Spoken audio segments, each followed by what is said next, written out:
maanta waa 12 Oktoobar 2012 kuna beegan sanad guuradii 58aad ee helidda astaanta calanka qarnimada Soomaaliyeed.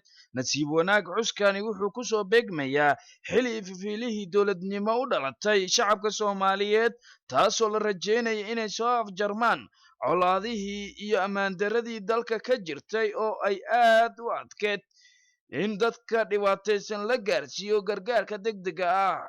sida la ogsoon yahay, calan walba wuxuu u taagan yahay ama astaan u yahay qarnimada dalka uu leeyahay.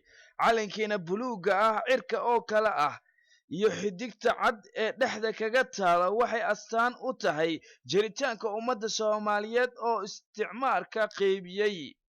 calanka Soomaaliyeed oo ah astaan aad iyo aad u qurux badan, markii ugu horeysay oo taariikhda ahayd 12 Oktoobar 1954 ayaa la soo saaray, waxaana alifay Allah u naxariistay marxuum Maxamed Cawaale Liibaan oo ahaa wadani aragtidiisa ay fog tahay isla markaasina Soomaalinimada ku weyn tahay. xilligaasina wuxuu ahaa gudoomiyaha ururka shaqaalaha, wuxuuna micneeyay calanka intiisa waxay u dhacday sida tan: xidiga cad ee bartamaha kaga taal calanka qaranka Soomaaliyeed waxay xambaarsan tahay micno aad u weyn oo ah Soomaali weyn. waxaa loo yaqaanaa sidoo kale midnimada shacabka Soomaaliyeed. waxay mideynaysaa gobolada ay gumeystayaasha ay u kala qaybiyeen 5 qayb oo kala ah: koonfurta Soomaaliya oo xilligaasi gacanta ugu jirtay Talyaaniga, Soomaali galbeed oo hadda Itoobiya ay ka tirsan tahay, iyo waqooyi bari NFD oo hadda Kenya haysato. xilligaasi waxaa gacanta ku hayay gumeystaha Ingiriiska iyo Djibouti oo xilligaasi maamulayay Faransiiska. midabka cad wuxuu ku micneeyay nabadgelyo, buluuga wuxuu ku tilmaamay barwaaqada dalkeena uu leeyahay. markii uu soo bandhigay waxaa la horgeeyay ururka SYL dood dheer kadib, waxaa la isku waafaqay muxaafid iyo mucaaradba in calanka laga dhigo kan uu soo bandhigay Maxamed Cawaale Liibaan.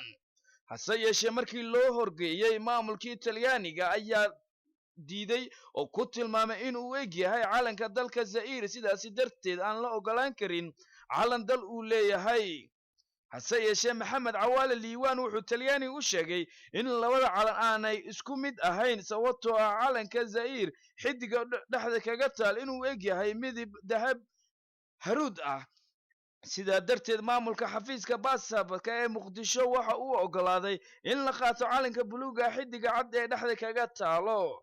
halka dheer kadib, ummadda Soomaaliyeed waxay ku guuleysteen in ay yeelato calan aad iyo aad u qurux badan, kaasi oo ka turjumaya jiritaanka iyo himilada ummadda Soomaaliyeed oo hadda in la helo Soomaali weyn oo midaysan. calanka qaranka Soomaaliyeed oo maanta 50 sano jirsaday wuxuu ku yimid halgan adag oo loo soo maray dhib fara badan. halganka oo hoggaanka u hayay dhalinyarada xisbigii SYL, kuwaasoo ka soo horjeeday gumeysiga iyo gumeysi kalkaaliyaasha.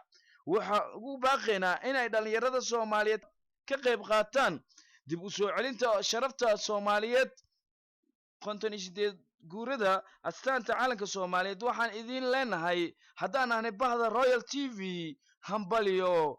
Maxamuud Cabdullaahi Xuseen Aboke, xafiis wareedka TV-ga caalamiga Royal 24, magaalada Johannesburg ee dalka Koonfur Afrika.